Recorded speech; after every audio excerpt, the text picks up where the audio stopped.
bàyyeekoo Ndakaaru di wër jaar Thiès jaar Kaolack jaar Ziguinchor Kolda Tambacounda fële ca Podor Matam Saint-Louis Louga ak fi nga xam ni moom moo di Touba di am mbégte di àndandoog yéen ci iRadio di nuyu tey siyaare Alaaji Ibou Fall salaamualeykum. Boubs maa ngi lay nuyu di nuyu say auditeurs say internautes ak say téléspectateurs di nuyu kilifa Kandji comme ça semaine prochaine mu réglé.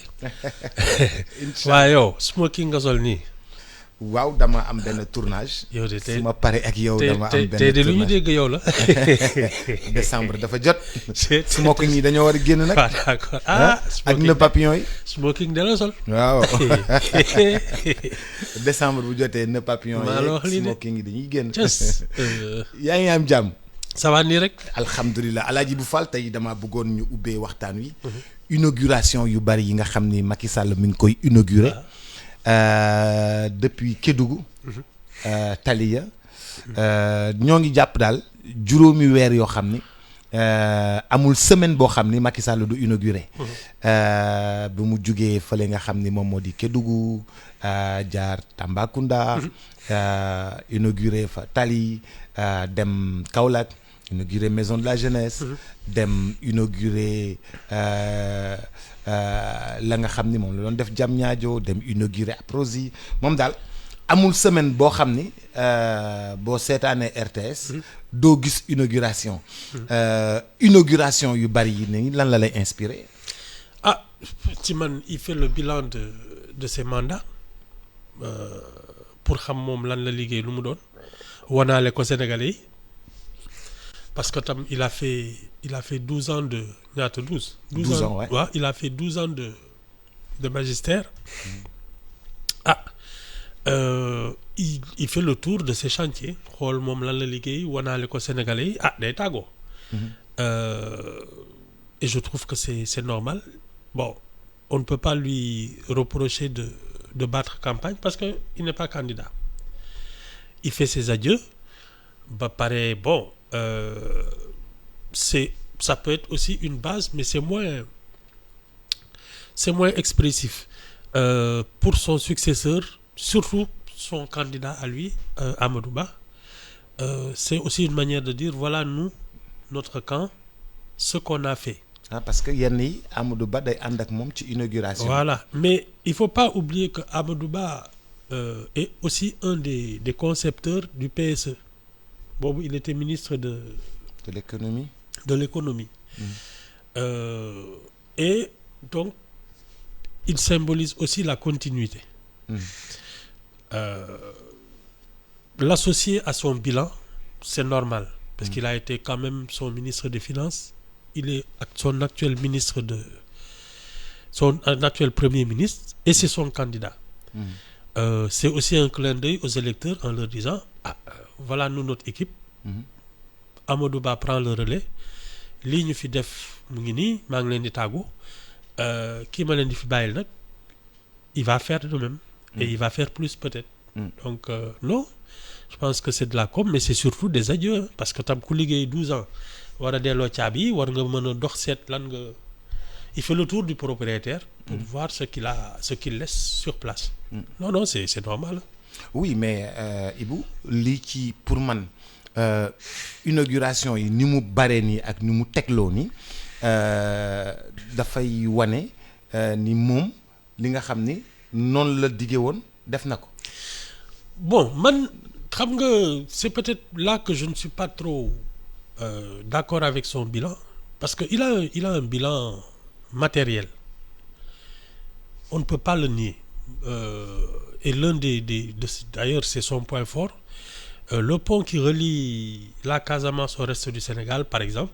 Yooyu yëpp il a fait des choses yoo xam ne Boubs c'est très bien et voilà mais man c'est le bilan immatériel moo ma ci dérangé.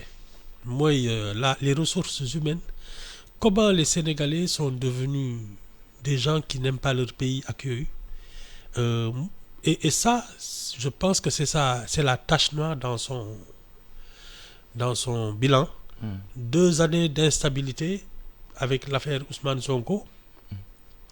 Je pense que c'est vraiment et surtout toute cette population qui aujourd'hui, pour moi, manque d'esprit citoyen, de patriotisme, d'éducation et de formation, ça c'est le bilan pour moi le plus, c'est la tache noire de son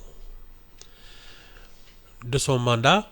Bon, je pense qu'il y a eu aussi des fautes de gouvernance comme ce qui s'est passé avec les fonds Covid. Bon, des choses comme ça, quoi. Mais pour moi, bon, on ne peut pas nier qu'il a fait ce qu'il a pu, non? Parce que nous connaissons on ne peut pas te demander l'impossible. Il a fait ce qu'il a pu. Bon, encore heureux, parce qu'il y a un chef d'État, oups, ils n'ont rien à inaugurer. Ça aussi, il faut lui reconnaître ça. Il y a des gens qui liggéey nañ ba sonn yàgg ci kii bi lool ci nguur gi su ñuy dem daal du ñu inaugurer dara ni ñu leen dénki réew mi noonu lañ koy delloo. Bon, lui au moins on le lui reconnaît. Bon, d'abord c'est ça. Je pense que c'est quelqu'un qui a l'esprit pratique. Ça doit être sa formation scientifique. Il croit que ce qu'il peut toucher. Donc lu mu gis ba laal ko. Voilà, loolu rek la gëm. loolu la mën a gëm. Parce que c'est un peu l'esprit scientifique, la formation et le sens pratique d'un ingénieur. Ay explication yooyu moom du ko ci fekk.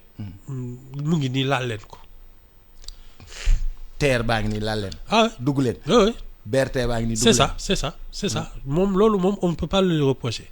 Et c'est peut-être justement ça qui fait que on n'a pas insisté sur la citoyenneté, sur l'éducation, sur la formation de la grande masse. maanaam daal ci yow defar na ay mbiru matériel. tabax na kër gi. mais tabaxul nit ñi tabax na kër gi mais tabaxul nit ñi. c'est ça. nit ñi ci biir kër gi. nit ñi ci biir kër gi di Sénégal. xale yi dañoo mujj doon ñoo xam ne bëggatuñu dëkk ci kër gi. c'est ça. di jël gaal. Voilà. bëggatuñu toog ci dëkk bi. C'est ça, Boops. Tu peux être un chef de famille et tu mets ta famille dans un palais. Xam nga. ñu am tout le confort nécessaire. Mais suñu xamul ni ñu koy jëfandikoo loolu ak dëkk ci baraka yem. Xam nga parce que su dee yow da nga am néeg bu climatisé am matelas bu kii ak yooyu am ay armoires yooyu denc sa yére defoo loolu yëpp ngay tëdd ci suuf ci tàngaay bi jël say yére jal ko ci diggi saal bi c'est du gaspillage. Surtout que l'un n'empêche pas l'autre.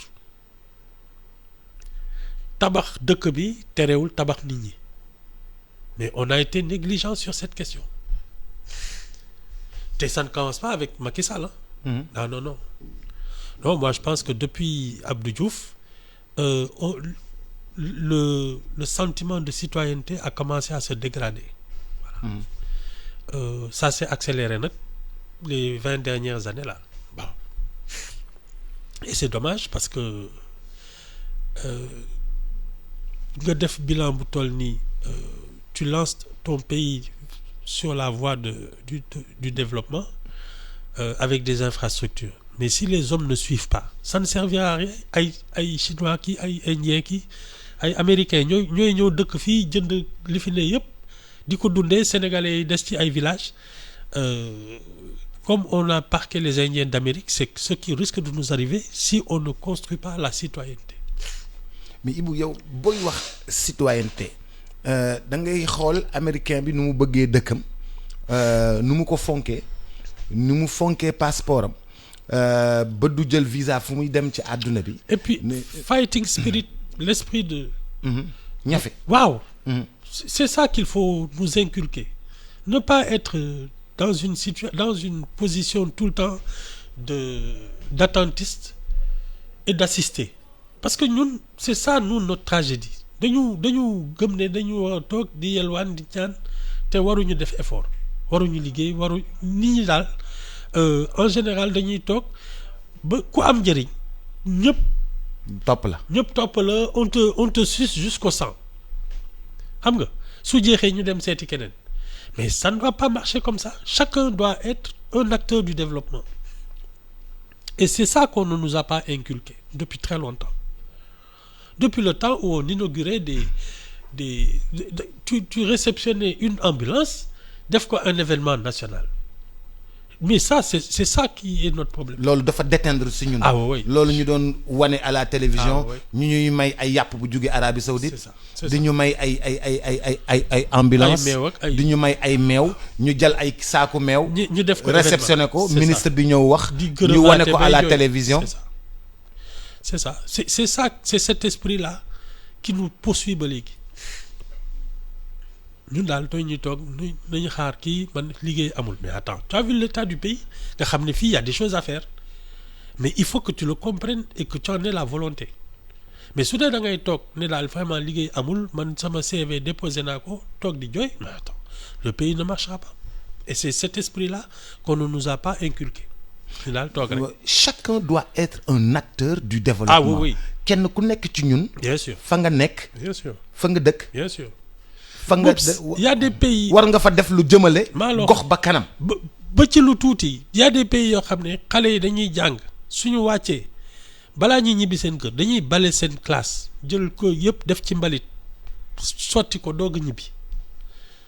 dañ leen koy teel a jàngal. voilà dañuy tabax foofu xale bi amul dañuy tabax personnel xale bi. voilà amul personnel bu leen di baleel. ñoom ñoo koy nettoyer seen école bopp seen ay classe ak yooyu seen place duñ ko tilimal.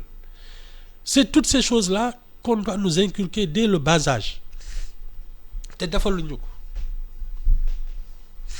non c'est un vrai problème je pense d'esprit d'entreprise accueil et tant que on n'aura pas fait ça boops ce sont les autres qui vont construire notre pays à notre place te suñ ko tabaxee ba mu sotti ñoom ñoo koy occuper gan du tabax. On a intérêt à se ressaisir waaw loolu moom bu yóbboo ñu xam ko léegi. léegi fii Macky Sall toll. xam nga dafa am maanaam expérience. xame. ak miinante. ak bailleur de fonds yi. mën ni ñuy jëlijee xaalis bi leb ko indi ko. maanaam daal koo xam ni dafa ñor. non dafa xam problème mu Sénégal sax. waaw dafa dem ba ñor. dem yoonam. oui et non seulement. xam nga koo xam ne bu mu yegg si ñun. benn ingénieur bu ndaw la woon. waaw ingénieur sax du ndaw moom. ingénieur mënta ndaw ingénieur la woon dem ba yegg. président de la République. dem def 12 ans ci boppu. expérience am expérience. mën lépp ci àdduna bi xam lépp ci àdduna bi dem. bu ko francophonie jëlee wala Nations Unies jël ko est-ce que du ñun tamit du ñu perte. bon parce que amul woon expérience bu muy expérience bii bu muy ñëw. non léegi je pense que fi mu toll il a un regard plus expérimenté ci sénégalais yeeg yooyu et c'est dommage parce que c'est là toute la contradiction de nos sociétés. Oups dafa mel ni dans la fonction publique wala yooyu.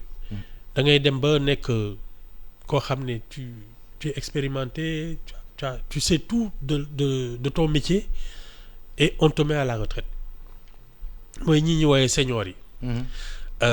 C'est au moment où tu es le plus en mesure d'apporter quelque chose. Qu'on te dit demal toog pare nga ci. Ça c'est un problème. Bon en ce qui concerne Macky Sall moi je suis convaincu qu'il peut encore servir ce pays. Bon parce que là même s'il crée une fondation wala loo xam ne ça lui permet d'apporter quelque chose à son pays surtout si son successeur est son candidat. Par exemple si demain Amadou Ba wala un des candidats avec qui il a eu à travailler et de bonnes relations. Il peut lui être très utile. Et être utile à son pays. Moo tax même quand son épouse là a décidé de fermer la fondation Servir le Sénégal, moi je trouve que c'est du gaspillage. C'est-à-dire? Parce que Macky Sall aurait pu prendre le relais de la fondation Servir le Sénégal, élargir ko à des questions de développement. Parce que servir son pays c'est pas forcément toog dans une posture de président wala yooyu. Non, tu as un carnet d'adresses, tu as une bonne réputation, tu as une expérience, tu es crédible, mais tu peux aller chercher des fonds, développer des projets pour ton pays. C'est pas parce que tu n'es pas chef. président C'est ça. que tu vas plus le faire. C'est ça. Et moi, c'est ce que je reproche souvent aussi aux opposants, à ceux qui ne sont pas aux affaires. Parce que Boups, il ne faut pas attendre d'être aux affaires pour servir son pays. L'argent qu'il dépense à vouloir aller en campagne, dit xatraayog, dit manifester, dit l'énergie qu'il déploie pour organiser ay meeting, ay kii ak yooyu, Boups, il pourrait concentrer ça sur des projets de développement pour le pays. xam nga. mais xam nga état bi tam du leen ci bàyyi. da leen di aussi yàqal état bi da leen di yàqal. non mënul leen dara. Boups. loolu mënul leen dara. Tu peux monter des entreprises, tu peux avoir des associations qui ont des activités d'utilité publique. C'est ton droit et c'est même ton devoir. kenn du la mënal dara. loolu moom mënoo ci nit ku xëy parce que tu en as les moyens, tu as le personnel, tu as tout. nga ne par exemple je vais créer une grande ferme et faire travailler des gens. Mais Boups, quelle que soit ta coloration politique, kenn du la mënal dara. Ablaye Wade dafay amoon tool boobu il était dans l'opposition wala du loolu. Ah voilà, qu'est-ce qu'on y peut monter des affaires kenn mënul la dara. léegi xëy na duñ la jox ay marché état beeg yooyu mais ça c'est pas ton problème. Toi ton problème c'est d'avoir des activités rentables et d'utilité publique. Faire travailler des gens. Moi c'est ce que je reproche souvent aux gens de l'opposition. dañuy toog di jooytu rek alors qu'il faut travailler. Non c'est dommage que dañuy bàyyi ba nga am expérience ak yooyu ñu ne la va prendre ta retraite. mais ñun moo ñuy dal sax avec nos étudiants. da ngay gis koo xam ne da ngay jàng ba terminal tu es bien formé ki yëpp am bac. avec mention nekk lauréat du concours général on te laisse partir à l'étranger mais tu ne reviens plus alors que nous on a formé quelqu'un que les occidentaux vont nous récupérer yeggali formation ba pare jëriñoo ko. ñun loolu moo ñu dal tout le temps. Ce sont des choses sur lesquelles il faut qu'on réfléchisse sérieusement. mais yow yaa ngi wax bilan humain bi dafa des. waaw waay. boo gisee xale yi ni ñuy jëlee gaal yi. ni ñuy jëlee désert bi ni ñu jaaree Nicaragua. parce que kenn joxu leen chance wala dañoo amul lu ñu def. wala. non on leur a donné le choix parce que Boups la citoyenneté pour man c'est pas une option c'est pas un choix c'est une obligation. toog sa réew di ci liggéey pour jëm kanam pour mu jëm kanam indi ci naataange c'est pas un choix. par force la. par force la. da nga ko war a defar parce que fii nga juddoo. nekk fii màggee fi. tu dois quelque chose à ton pays. C'est le minimum. Et nous malheureusement et dans notre formation. et dans notre éducation. on ne nous donne pas ce sentiment. au contraire nit ñi dañu foog ne réew mi leen amel lu ne. ouais. c'est pas ça. c'est nous qui devons tout à notre pays. loolu tant qu'on ne l'a pas intégré dans notre manière de fonctionner. Boups on ne fera rien. parce que tu dis man réew mi ma amel mais c'est pas vrai yow yaa amel réew mi lu ne. et donc tu dois te battre pour qu'il soit un des plus grands pays de la planète. loolu c'est ça qu'on ne nous met pas en tête. mais ñun lu ñu jàpp mooy réew mi dafa lu ñu dara. mais amee lu ñu ko. Boups c'est ça la vérité amee lu ñu ko. réew mi amee lu ñu lool. non ñu ñoo ko amel. mais Boups le sentiment d'être chez soi balaa nga koy xam rek nga génn dëkk bi. tu es chez toi tu peux voter tu peux prendre des décisions tu peux circuler librement kenn du la kii tu as tous les droits et tu penses que tu n'as pas de devoir. mais Boups loolu il faut même pas y penser ñun ñoo c'est nous qui prenons l'affaire du mauvais sens. parce que ñun ñoo ameel suñu réew c'est pas le contraire. et ça on ne nous l'explique pas. assez non du option du ay non man daal vraiment dëkk bi neexul la bàyyi ma toog fii di naan ataaya di saaga kii yooyu vraiment rien ne marche ak yooyu non répertorier tous ceux qui sont là à partir d'un certain âge et les forcer à être utiles à leur pays. Parce que c'est ça qu'on doit à notre pays, c'est pas autre chose. mais il vous force, c'est C'est pas une trop obligation, non? Forcer. bien. Les forcer à soo ko être utile à leur pays. soo ko xamalul sa bopp. ñu forcer la ko. En principe tu dois le savoir. ci bi ngay jàng. ci bi ngay jàng dañ la koy wan dañ la koy wax. voilà nga xamal ko sa bopp. mais soo ko xamalul sa bopp ñu forcer la ko. C'est comme par exemple le respect de la loi. Tu n'es pas censé commettre des délits. soo ko defee on te sanctionne du loolu. ah ok xam nga c'est la même chose. Une société, une nation a des règles de fonctionnement. Tu es censé les connaître. Faire fonctionner le pays comme tout le monde. Tu es un rouage dans l'engrenage. soo ko xamul ñu forcer la ko. Il faut pas donner aux gens le choix. Parce que il y va de la survie de notre nation.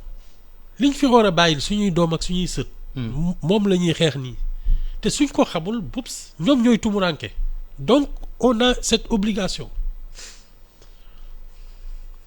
amul nekk fi naan noo xam nga Sénégal neexul jamono ji kii. la crise économique mënuma am dara. c'est des histoires on nous a donné le choix et or on ne devrait pas avoir ce choix. mu neex dañuy liggéey mu naqadi dañuy liggéeyul suñu dëkk.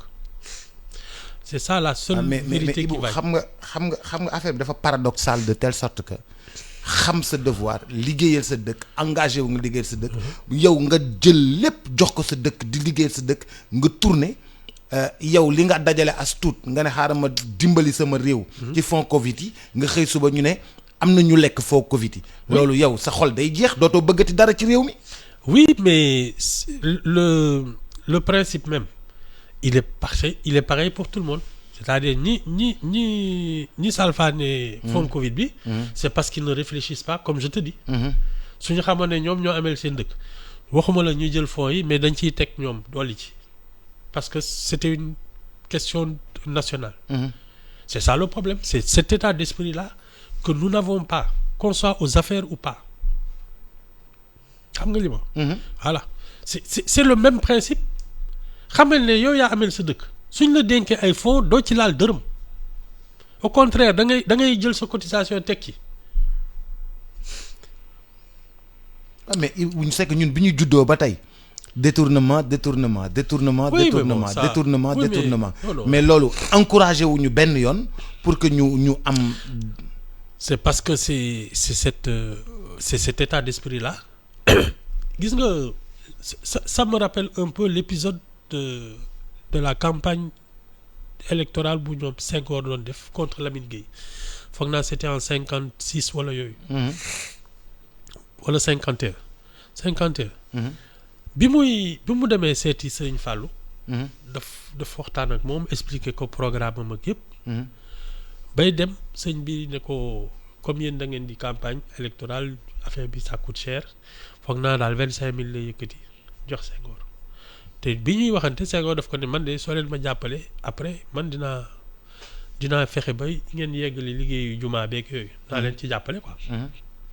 donc sëñ Fallou yëkkati 25 000 jox Senghor jël xaalis bi génne 5 000 am teg ci ne ko en attendant ma falu lii def naa ko àddiya ci jumaa ji dem yoonam. Lamine Gueye est venu après il a rencontré sëñ Fallou waxtaan ak moom ak yooyu.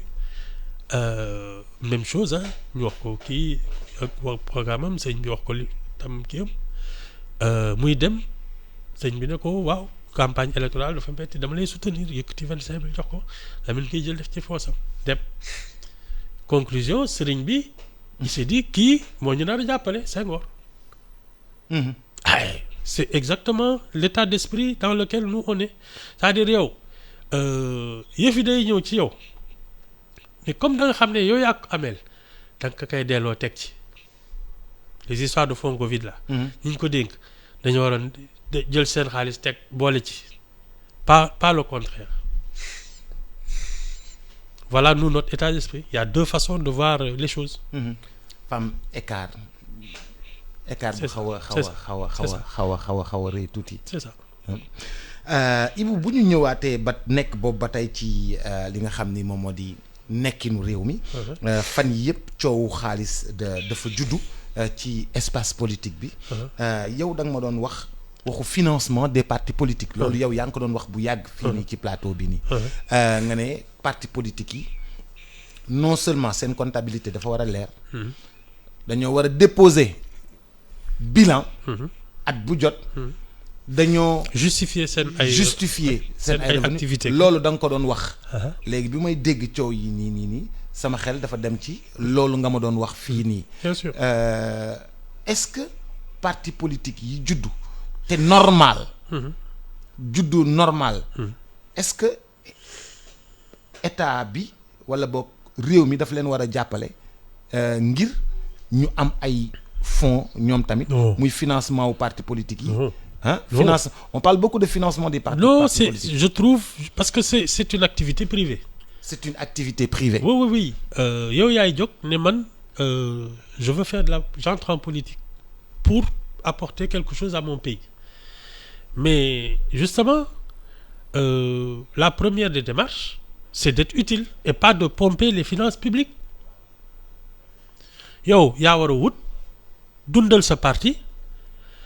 Et même pour moi, même les candidatures là, mais yow yaay ut sa xaalis, pas seulement une caution. Tout. Ce sont les hommes politiques qui doivent financer le déroulement des élections. Couverture médiatique, organisation yëpp seen xaalis boobu. moom la ñu war a teg état bi organiser leen ko. C'est pas à l'état de, parce que ñoom seen coobare bopp la ñuy demee. C'est pas à nous de les financer. Maintenant, un parti politique doit avoir une organisation telle que il y a des gens qui réfléchissent au programme, aux problèmes ak yooyu, les intellectuels ak yooyu, mais il y a des gens aussi qui doivent faire vivre le parti. C'est-à-dire ñoo xam ne ñoo toppatoo recherche de financement. Voilà. Développer ay activités. La vie du parti. C'est ça. ñoo xam ne la jeunesse. Voilà. L'éducation, la formation. Voilà. Mais ils doivent avoir des activités qui génèrent de l'argent. Ouais, mais c'est tout à fait le contraire. Ici, parti politique bi. Mais moom laa lay wax, c'est notre mentalité d'assister. C'est ça qui se reflète dans la vie publique. Au lieu de dire man maa war a wuti pour faire travailler des jeunes, financer ma politique et apporter quelque chose à mon pays, ils se disent moi je fais de la politique pour accéder aux privilèges. C'est ça la différence. Tu fais de la politique pour accéder aux privilèges. Alors que toi, normalement, en entrant en politique, c'est pour apporter quelque chose à ton pays. Même des financements extérieurs. Tu montes des projets, tu vas chercher des bailleurs de fonds et tu fais travailler des jeunes. C'est ça qu'on attendait des leaders politiques, pas l'inverse. Non, fal leen ma comme ça su ma toogee j'aurai des gardes du corps, des voitures de fonction, des bureaux ak yooyu ngeen jox ma salaire bu baax après ma toog rek. C'est ce que les gens là nous demandent. Non, on marche sur la tête. li ñuy laaj moom ëpp na di. Mais moom rek la. jox leen ma garde du corps jox leen ma oto. du ma fay ndox du ma fay électricité. du ma fay kër du ma fay essence. du ma fay kër waaw. su ma yeewoo daal dem toog ci bureau yi signé ay kayit ñaa toog. C'est ce qu'ils nous demandent. ñii ñu falul nii. loolu lañ bëgg. te soo leen falee loolu la ñuy def. non ñun notre conception même de la politique mooy problème. notre conception ni ñu xalaatee politique ci boppam. C'est ça du noonu. dañuy def politique pour am ci dara. Voilà c'est ça alors que ça devait être l'inverse da ngay am dara def ko ci politique bi def ko ci dëkk bi ñu ne kii mu ngi politique parce que mu ngi amal réew mi njëriñ mais yow njëriñu réew mi nga bëgg jël ak moo ko. daaw ak moom waaw. Non, c'est la philosophie même de notre politique qui est malsaine. C'est malsain. moo tax xaaxaar xuloo ak yooyu rek la ñuy def parce que dañuy jamaale dañuy wujjee ci benn kii. Non, c'est malsain. Les gens ne rivalisent pas d'initiatives, d'idées et de projets. ñoom lii seen kii mooy ku gën a ñaaw laa miñ sa morom. Non mais ça ne marche pas. Nous, on a un vrai problème de philosophie dans la politique. Ah, xëy na li ñëw tane waaye pour l'instant moom c'est la catastrophe. Non, c'est l'état d'esprit qui n'est pas bon loolu moom. ah Ibou kon ñun affaire bi day gën a métti chaque jour de kon.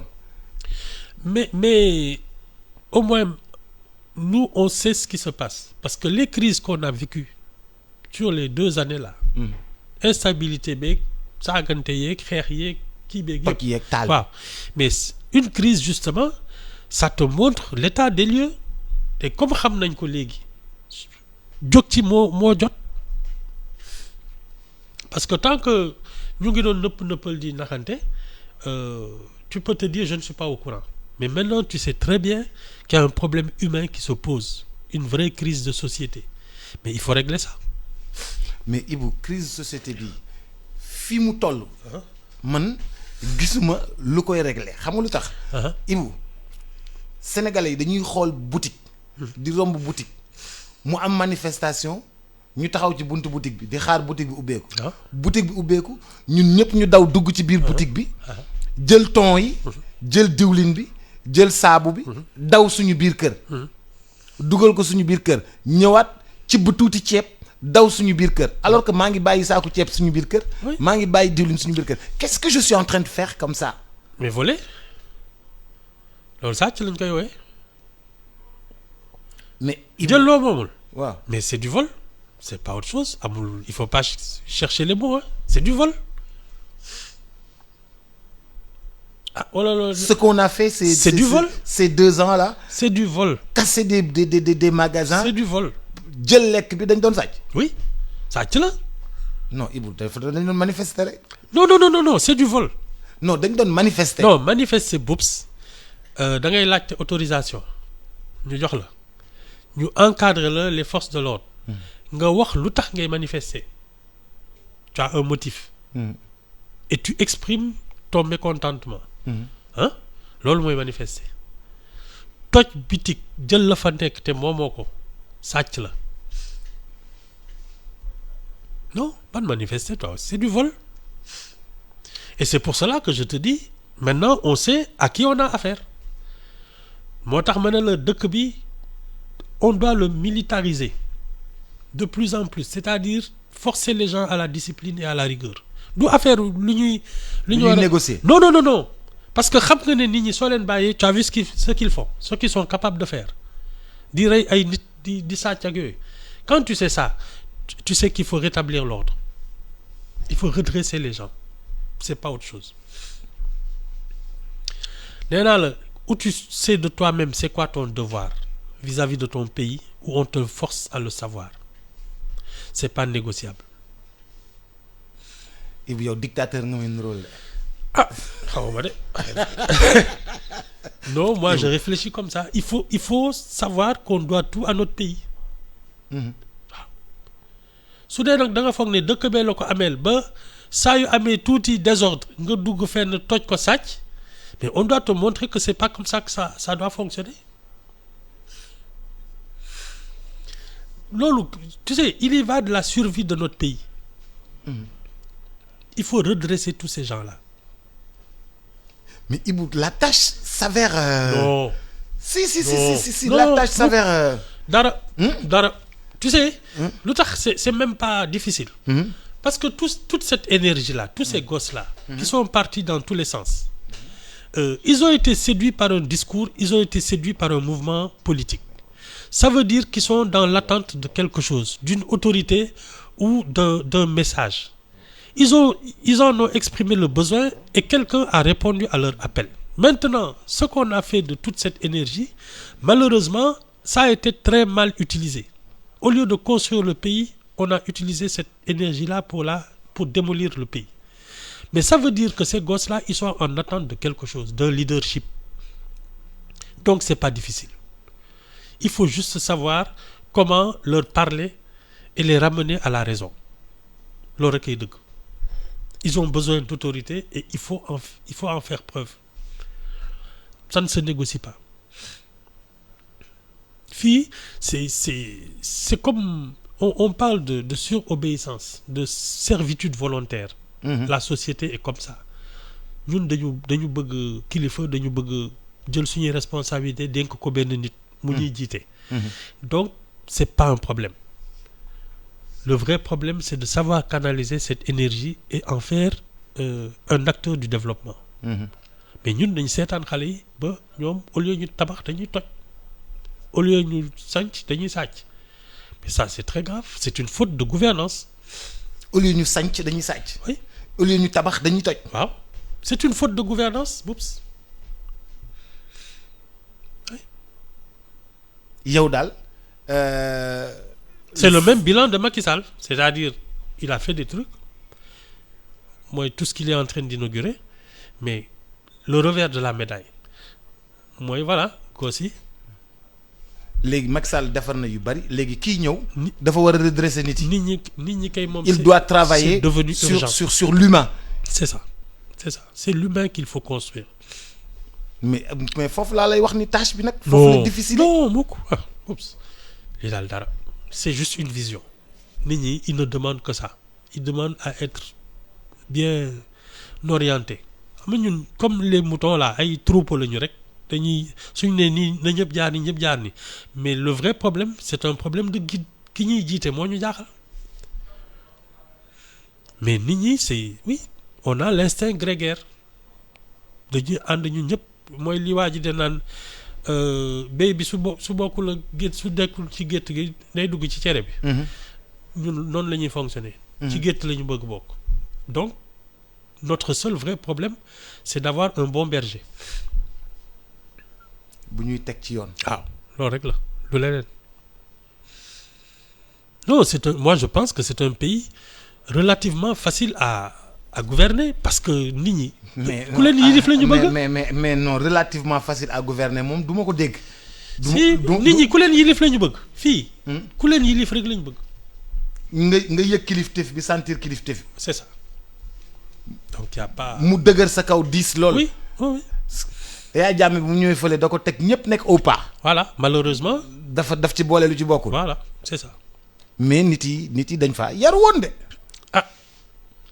non boo ñëwee di wax ci kaw sax ñu ne lay waxal nang. ça marche comme ça nag dans tous les pays du monde quand les institutions sont fortes et que le leadership est clair nit ñi dañuy il marche droit. gars yi di julli ay ñaari korite ak ñetti korite. maa loolu fii sama dëkk la kenn du fi julli ñaari korite ak ñetti korite. c'est ça da ngeen di xaar bés bi ñëpp jullindoo. oui bu ñu julli ci benn woor moo am ak benn julli. bu ma kenn fontoon. c'est ça ñëpp tëj jàkk yi. je te dis julli jot ñëpp ubbi julli jàkk yi ñëpp julli. c'est aussi simple que ça. mais xam nga loolu mënul am fii bàyyi li ngay def. si. bon aussi. monsieur Fall jërëjëf maa ngi lay gërëm bu baax di la sant. maa ngi lay gërëm bu baax di la sant ba semaine prochaine incha allah. jërëjëf Alaaji bu Fall di ko gërëm bu baax a baax di ko sant mbokk yi ak xarit yi yéen tamit di leen gërëm.